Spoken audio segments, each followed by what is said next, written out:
out with another woman. Okay. So she knew he had an issue. She knew how bad his issue was, and she was trying to get him to be on point, but he just wasn't doing what he needed to do. But she knew the love of music, but it's like you can't be in the studio if you gonna start having these episodes and stuff like that. So she knew how bad it was. I heard about that. Yeah. So it's like people who know things, a woman is trying. That's why she's like, trying to help him as much as she can, and help him keep his reputation. But like within all of that, I definitely see.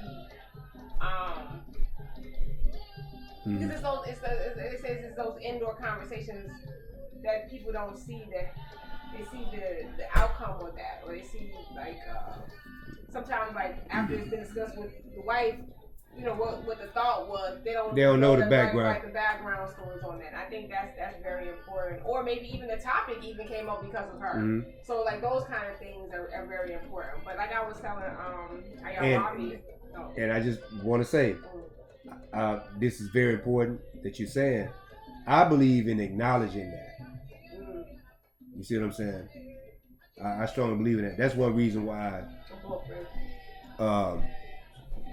certain dedications, Quilombo Paradigm, y'all don't know, wouldn't have happened if it wasn't for my ex. Oh, yeah, we know. It wouldn't have happened. It was all the writing was there, all the material and all that, but she was like, you need to do something like how they did with Machiavelli, or like the teachers of Batar Hotel. She said, you got the material, you got the stuff to change this whole paradigm. She didn't use the word paradigm, but this whole and I went to paradigm, So just to give an example for myself on record, you know what I'm saying, about the power of IJ and how that works. We saw in the Odu, which Odu it was, Chief, I'm gonna jog your memory, where Arshun was disrespected. You sent me a video about it. Right. I mean, I was about to say it. Right. So, that's IJ. IJ is hard to explain. Sometimes you have to explain IJ by examples. Like, well, this is not, I don't know a definition of it, but I can give you illustrations of it. When it worked positively, when it worked negatively, that's IJ. So put your cap on, like, okay, you put that together, like, okay, now I have a definition of IJ.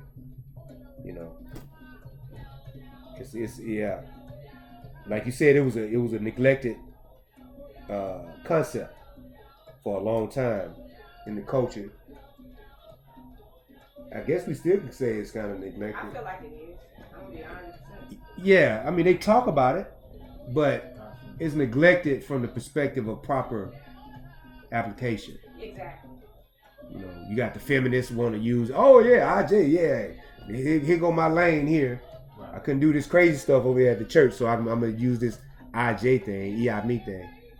Then the men, they misrepresented it, especially with this Apetabi thing. Like in the Shay culture, she would be Apetabi. What is that? Basically, kind of a wife of a Babalawo. Notice that though, man. Not Oya Bami. Right. You're not Oya Bami. It's almost like a concubine, but like with a title. Right. So we're gonna put a title on it to shut them up. That's how the Eastern Star started. The Eastern Star organization, the female, it's literally, they are technically, if you look it up, they are an auxiliary of the Masonic organization. And you look back, study the history of the Cracker Masons, because of course that's where all that come from. And Mackey started it. Albert Mackey. He said we needed to find something for the wives to do. I feel that. We all sitting around here, what they doing? I don't know. I want to know what they doing. Right. Let's do something too. So they came up with Eastern Star. So it was created by a man. Created by a man. Just like high heels. Created by a man. Makes no sense. But Not saying that another gender can't create something beneficial for you, but when they created it for your subjugation, that's a different ballgame. I mean, another gender creating something that I could use, okay, whatever. You know, that's not the issue. For a man? Huh? That'd be like a woman creating Egbe Okun ring. For women? Yeah. Like, let's control these dudes. Yeah. What we gonna do? Egbe Okun ring. Right. Let's give them a handshake. We gonna create their handshakes, their passwords, and everything. That's what the men in the Masonic Lodge did. They created everything for the Mesa Stars. They symbol and everything. Wow. They didn't even say, all right, we're going to create this organization, but we'll talk to the women and they'll come up with some with all that little stuff. You know, we'll just let them think. No. Wow. No. They ain't even front. That's how Yovo, that's how Yovos do their That's how, exactly. And that's how black Yovos do their women. Exactly. So we're going to give you the password, the handshake, everything. The ritual. You just come in and sit over there because we can't tell you what's going on in this Masonic Lodge. Wow. I feel you. Yeah. Oh, yeah. Like, nah, we ain't having that. Burn this Yeah, down. But that's yeah. it from Yovo anyway, so they ain't even worried. Oshun did just like Oshun, Abakete, Avejida, Oya, Aizan. They don't play that. You know. However, you have a lot of that chauvinistic stuff currently in our tradition. I think if anything, like just going back to IJ, I think like women misuse IJ a lot with Ashun because it's like they get caught up in the whole beautification of things and not really looking at like the building of a community of unity within our community, those kind of things. That is beautiful. What is really the true definition of beauty? I think that's, to me, it gets caught up in, are you wearing your yellow and green today, and is your head back on tight, and you have a coordinated outfit? Like, that's the symbol opposed to the work. Right. The work. That's why I mentioned the feminists, how they use IJ, misuse IJ, or misuse the concept of IJ. You know, and it's going nowhere fast, and they don't even see it. You know, I am Ashur. So hear people saying stuff like that. Yeah, that's true. Yeah, they don't only just take it over to whatever other tradition that they think it's all universal. Yeah, I am, Shango, all that, Like, that kind of stuff ticked me off. I ain't gonna lie. Right. You're not Shango, man. Nah. You're not Shango. So if you Shango, I'm Mawu Lisa. So I'm supposed to bring you offerings. Right. I didn't see you at the shrine last time. Yeah, right. You know what I'm saying? I was there. You know what I'm saying? What are you talking about? Ran into this Akan dude the other day. He called himself Shango Netaru. And he's a Khan. And his name was Kwajo. Wow. I asked him about the name. He said that was his spiritual name. I mean, he has a wonderful ability to be clowns. That's messed up. That's messed up, right? I wouldn't call it wonderful. Yeah, I know, right? She said wonderful. Golly. It's like how she could smell a skunk from 20 miles away. Right. It's not wonderful. It's an ability. Right. You possess. Wish you didn't have it. Look, you said. Me to roll the windows. I know, right? Things all the way over there and there and back. Yeah. But I smell it though. Right. I wouldn't call it no wonderful ability. Right. That was a joke. That's why the joke was so wonderful. It's like, that's not wonderful. That's why I was like, yeah. I call it. I can't make this stuff up. Like, literally can't make this stuff up. Told the X-Men. Like, why me? What do you do exactly? I just ooze this green stuff. That's all I do. Yeah. Wow. That's horrible. Yeah. Shango Netaru. Yeah, that's crazy. I said something to him about the name. He said, I guess you would want me to call myself George Washington. Huh? I told JB the other day, I said the new thing to do is when you these cats is wrong, they call you a coon or something like that. So I'm like, what are you talking about? Oh, that's what he was trying to do. Yeah. Okay. Yeah. Here it is. I clearly got an African name on my profile and all that, And he said, I want. That's like the escape thing to do. Yeah, okay. JB shared a meme with me. It was real. I like it.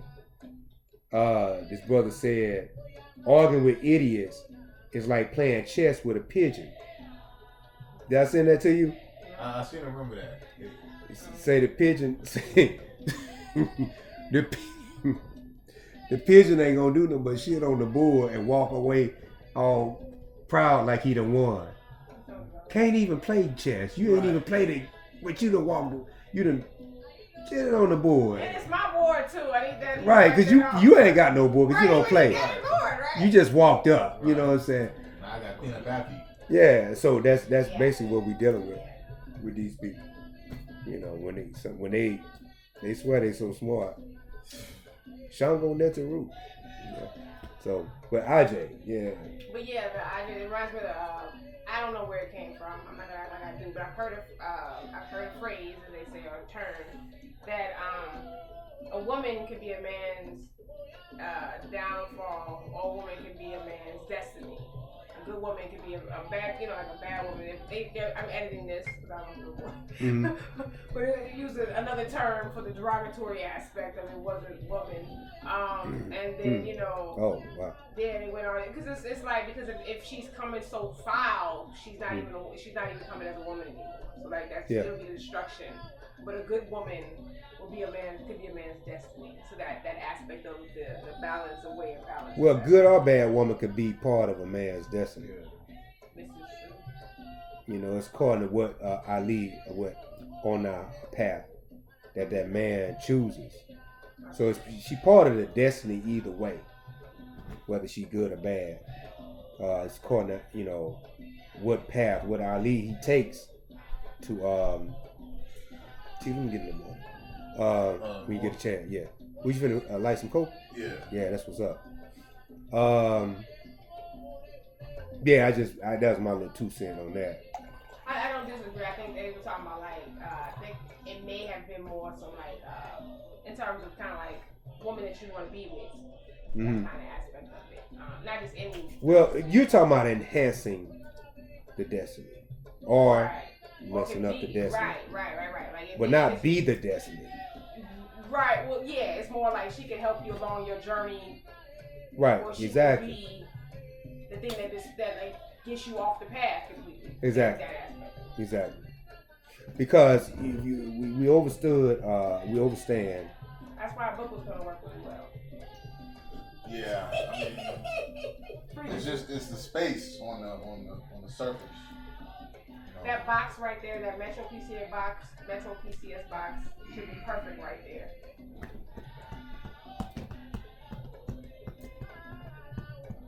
Yeah, I haven't hit record yet because I want to properly introduce. Right. Oh, I've been recording. Oh.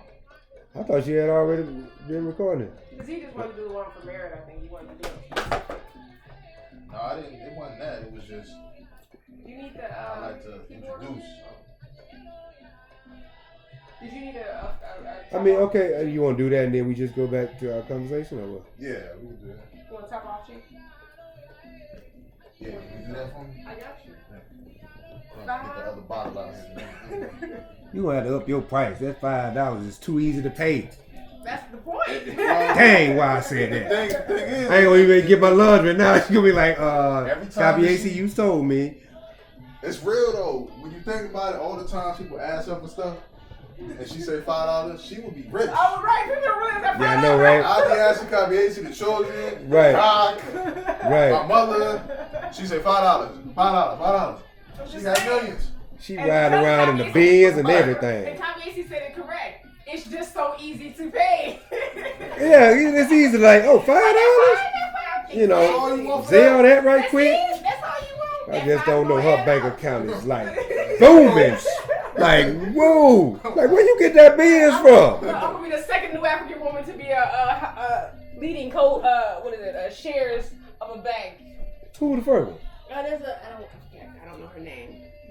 Here in America? I know that she got a perm. Yes. You know, more than likely she do. Yeah. Okay. She I want to know who that is. Actually, I think she's right. She's in a New African Bank. Oh, serious? Mm-hmm. Yeah, I was like, yeah. She had me on some like goals thing. I was like, that's what I'm trying to do. I'm trying to do that. I'm trying to be like. Did Kim Brew mention her? Kim, what's her name? The one Think and Grow Rich Black Choice. No. I think she's.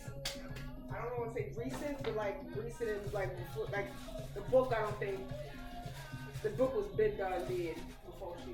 Oh. You know who she talking about? I have no idea. First time even hearing that. Me too. Yeah, that book got me on like that's my like when I know I'm supposed to be doing. That's required reading for Gunload Numeto also.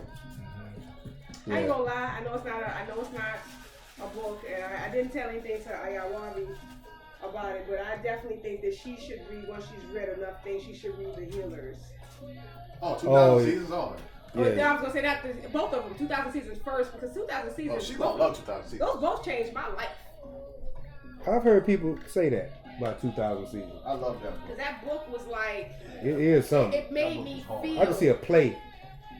It made me. They got to do it right. Yeah, they got to do it right.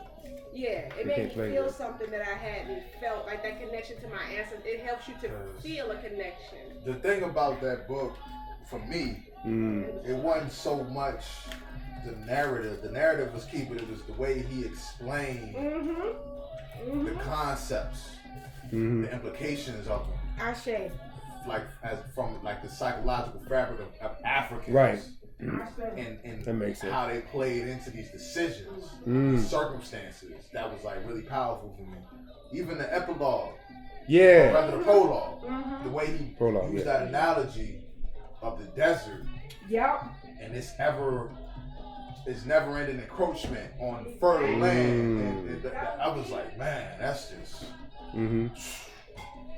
Yeah. I believe that book inspired me with Quilombo Paradigm. Some of the things I said in there now I think about it. I was talking to somebody the other day, like, you know how you could be influenced by something, but you can't remember exactly where it came from. And I think 2,000 Seasons, definitely when you gave the analogy about the encroachment, because I talk about that kind of thing in Quilombo Paradigm. The disease of the non-African, the parasite, you know, that's kind of similar to that. So I probably subconsciously, you know what I'm saying, was channeling that. You see what I'm saying? Yeah, that's a real Bible right there. Like in 2,000 Seasons, when he broke down like should have been part 2 to that. Like when he broke down seasons, I just wanted to get the wine open before we wouldn't make a lot of noise on that stuff. Okay. Yeah, I'm gonna do a brief introduction. Okay. But yo, I just want to say I share with Ayawabi like an aspect of the book, but I didn't tell her the book thing because I know she probably get a warm be like, let me go look this up and she'll like, go right to it. Right, so I didn't tell her. You gotta that's why I've been holding back on a lot of stuff. Yeah, you gotta with her. Yeah. Today, I didn't tell her about the well, we'll talk about it. Maybe I'm sorry, girl. This one's in 2,000 Seasons at the beginning when he talks about the seasons. The 2,000 Seasons, how it's just the patriarchal and it's gonna fail. The matriarchal is gonna fail. But when you have a blended society, when it's working and everybody's working their parts together, that balance, that it's going to work. And and that was, you know, because we were talking about Iwakiri, and I didn't get a chance to talk to Kabiyesi about how she really, really enjoyed the book. She thought it was completely down to earth. But like digestible, it wasn't fluff. She was like, you know, I don't like fluff. Right, I was like, in academia, they're always like, this is like, get to the point. Right, you know, you got 1,500 pages. I know, right? Just say what you had to say. A good 80 pages was worth it, you know, out of 1,500 pages. Right, but that's how Dr. Ben used to do. But the jewels were getting dropped. With all due respect. Yeah, and so she was definitely like, that's why she was able, she felt like, she hadn't read in a long time when she told me, but she was like, but this book, I was just able to read it so fast. Oh, she finished the book? And she's pretty much, as far as I know, she's pretty much done. She was in like part 4. When I spoke to her yesterday, she said she was almost done. You're. I said, but I would be done too. Shoot, if I had. Was like that too with the fluff. I was like, if I ain't had no babies. Oh, yeah. If I ain't had no babies and nothing to do, shoot. Right. Yeah, no doubt, it's understood. But yeah, I just wanted to share that part. But the season, she was very much that. Yeah, that book was really. Oh shit. Shay, we are communing here with Ayinon Agelogbagan Agbovi the first, and we are going to be covering a few subjects today in a relaxed fashion. But we wanted to definitely bring up one of the issues or topics rather, dealing with the concept of merit and its relationship to titles, being chiefs, being kings and queens, other titled people based on the African constructs and African culture model. So with that, we'll just return to our conversation. That's it. So back to our regularly scheduled program. I was gonna say it. Right. Yeah, whatever we talk about, yeah. So yeah, I'll speak on Bobby real quick. Mm-hmm.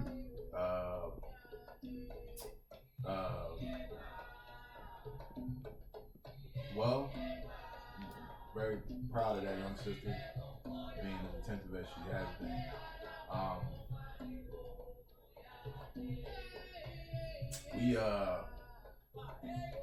No, I'm gonna hold off on that for a second because I probably should think about that. But I will say this: that all of her questions, are consistent. It's consistent. It's nothing like off in left field. We got to talking the other day about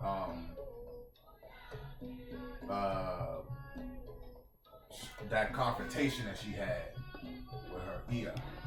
Yeah. I know. And that's crazy. She I was telling Kabiesi, I think I told you as well, that one of my things was it's like you gotta remember in conversations like that with people like that, family, friends, whoever, your approach really doesn't change in that, you know, if they start questioning or questioning why you dealing with Vodun, you gotta remember the question isn't why I'm dealing with Vodun, it's why are you a Christian? And then you start explaining that jack him up. Jack him up. Wait a minute. And so I was like, but in order to do that, you have to know the history of Catholicism, you have to know the history of Europe, and you have to understand those dynamics. I'm not saying you have to be like no master's degree, you know, level of understanding, but it's very easy to find. And with her sense, she would put it together pretty quick what happened. And so she asked me for some books, and I gave her a few, and I was like, you know, the thing about, I think, Real Maroons is that we never stop seeing aspects of things and how they connect. And so I had to tell her that, you know, you need to remember to focus on the table that you got set before you. You got a full course meal in front of you right now. And you asking for filet mignon, you asking for a goosey, you asking for this, you asking for that. And I was like, I get it, but some of that's gonna go to waste if you're not able to digest it in time. I said similar things, different knowledge. So, but the thing is, that's a good thing to have to say to somebody, as opposed to saying, well, where's the questions? You ain't got nothing to say. You ain't got nothing. You ain't curious. Right. Yeah. That's a much better situation. I love that. Yeah, that's true. So I'm thankful. And I told her that. I said, you know, you could be asking me nothing, but she's constantly hitting me up like, yo, what about this? Gee, what about that? And I'm like, okay, boom. And so, but there's a lot of things I don't say. Like I haven't mentioned 2,000 Seasons and the Healers and stuff to her because she's got enough going on. But I realized it's interesting how different she. Because when I was 19, I knew the history of Christianity inside and out. I had read the Christian Bible front to back, back to front. I had studied all of the the New African Black Nationalist writers. I had most of their works. That's right. I was already on that at 19. That's right. However, it's cool to because what she has that I didn't have Bodum. I didn't know nobody. Right. I didn't have if I had Kabiesi, I could have. No, I mean everything happens for a reason, but it would have been nice. Right. Yeah. It would have been nice. It would have been. I'd have been. I say the same kind of thing, but at the same time, things happen. They happen. Yeah. They build you. Correct. I was built a certain way to be whatever I am right now. I said.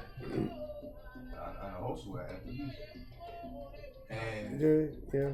So it's a blessing to have people like that around. I didn't really.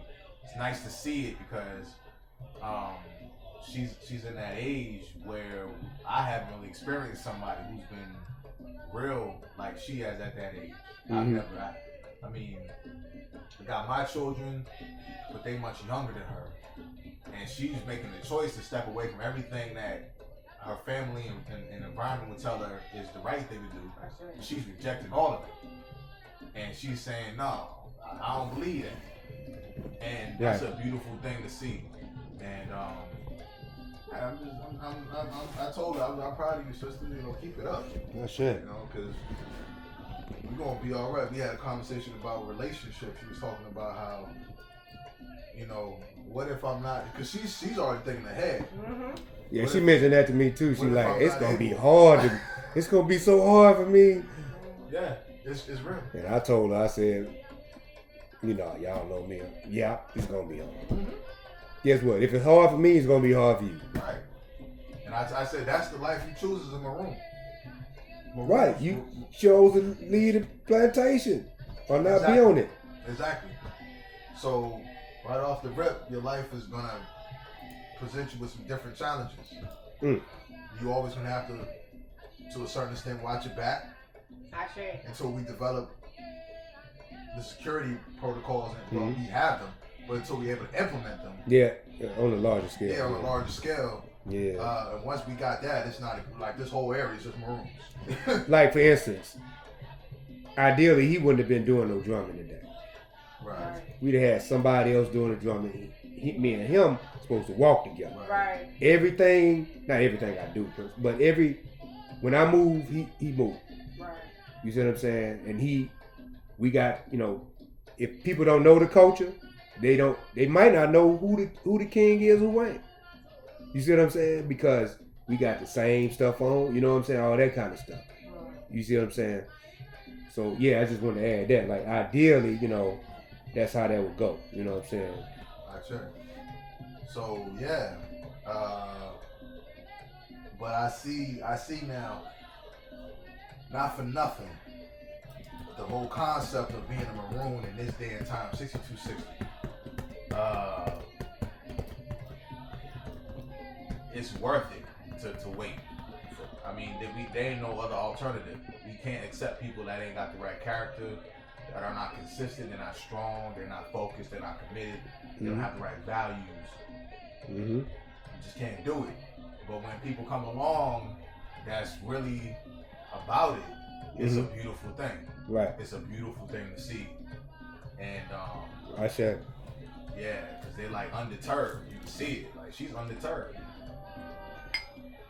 If we gave that young sister an invite to come up here, she would come up. Oh, no question. I'm surprised she didn't ask me something about today. I told her about ekaabokilombo and she just told me she answered my question about what it was that she wanted to bring to the shrine on her behalf, which was the balance and prosperity. Yeah, we'll put that forth in front of you, Father. But what I see with her, she's being respectful. She's not trying to. She was like, I don't want to overstep my boundaries. Yeah, right. She probably got a lot of things like, hey, I got money for a ticket. I can come up there. You know what I'm saying? But she's not going to do that, and unless we say on this end, because I ain't tell y'all this. But I thought about opening up like to a conference call while we were doing our thing, so she could listen in on the other end. But I had to think. I said she's not actually gonna know the metal. Right. So but other than that, like if she becomes Ganolo Numeto and she can't be here, we conference her in. Right. Yeah. So that's me about to jump the gun, but Yeah, because I was felt a certain way when she was texting you about the situation with her ear, but I had told her to reschedule our conversation because it had happened that day we were supposed to talk, and she said, I know my father's going to come home, there's going to be some more stuff, so I apologize for that. Yeah. And so she had asked me later on when is a good time, and I told her Monday because I knew you were coming in, and I didn't want to, I knew we had some things, I know how our evenings were going to be, but she had reached out to you. And I was like, I just thought it, like sometimes I can put myself in her place, like the fact of being young and having multiple options of which to communicate is a beautiful thing. yeah, 3 people. Right. That she respects. 3 maroons. Right. And so On top of that. I wasn't even like, I felt like if anything, it's just like, I look forward to our conversation, and we always say look forward to our conversation on Jozande because of the fact of like, I can still tell like with all the information, she still looks forward to hearing certain things from a female perspective. Oh, sure. Of that nature. That's why I initiated that. So yeah, I'm very much. And that's the AJ thing. Yeah, because she has. I like the way that's also. Sure, I like the way she's talked about, like you had mentioned about just. I mean, she's mentioned to me like having a family, being married and having a family and giving to her children. So she wants to do this legwork before having that. And that's exactly what you're supposed to. That's how it's supposed. The steps you're supposed to have to get to that point. So I'm very glad that she sees future in what she's doing now. That lets me know that you're not in it for like something short or it's just a phase or how can I get a good job? Well, like she's 19 and it's a momentary thing. She's in the she's going through a phase right now. She's actually thinking about how her future will look and how she will help her ancestors and from a genuine perspective. But I wanted to just mention I think a lot of times it's forgotten, like, well, not within us, but like the ancestral blood, and the revolution within that line that she comes from, rebelling against things that are wrong. We ain't supposed to be doing this. We ain't supposed to be over here with these Jovos talking about this and the Catholicism and anything like that. We're not supposed to be doing that. Her parents are Catholics, French Catholics. I call that French Catholicism. That what some Haitians do. So, yeah, I like the way things are moving for her. I look forward to seeing how everything she's digesting now, how that affects her within her semester this year. Once she starts to get busy and she gonna need some guidance. And that she doesn't feel overwhelmed. Some support, rather.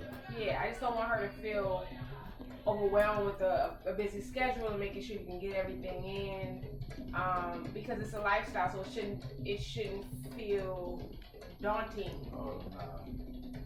I told her, it's interesting you say that. I told her, I said, I was running off stuff that is how we do.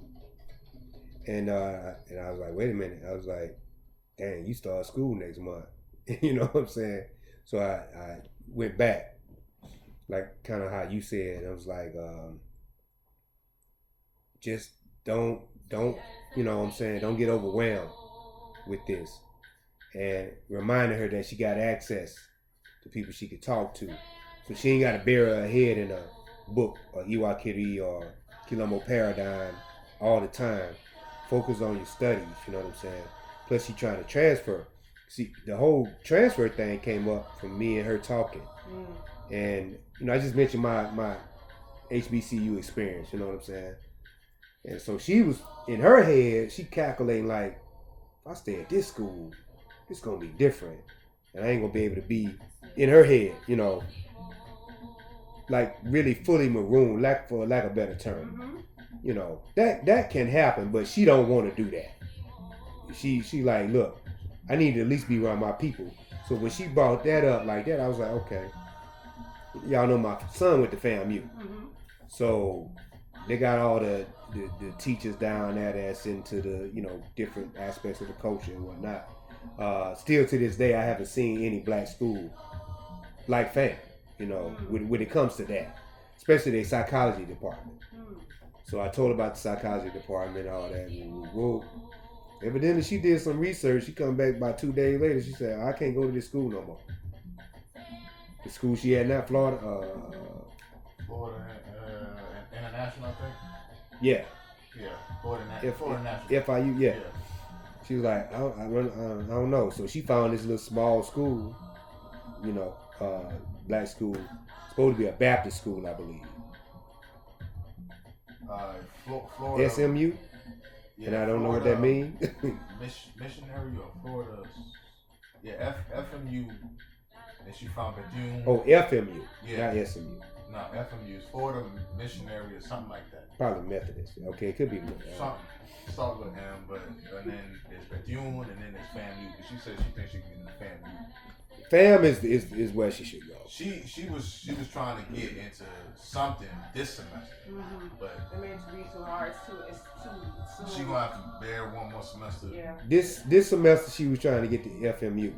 Yeah, and I told her, I said, this is without the oracle speaking. I said, you might just want to hold off to go to the school you really want to go to. Right. In the what they call it spring semester now. Remember I talked to you about that? Like when the hell they start calling spring semester when the shit started in January? That's what they call it. That's what they do now. Yes. I don't get that because we was let y'all know I'm old. We did quarters. We didn't do semesters.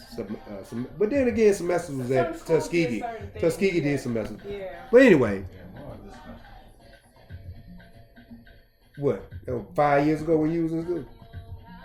Longer than that. Let me show you. Let me show you. Look, he's actually sitting up that thing. Let me think about it. 14 years ago, yeah. 14 years ago. Yeah. But no, like because of the.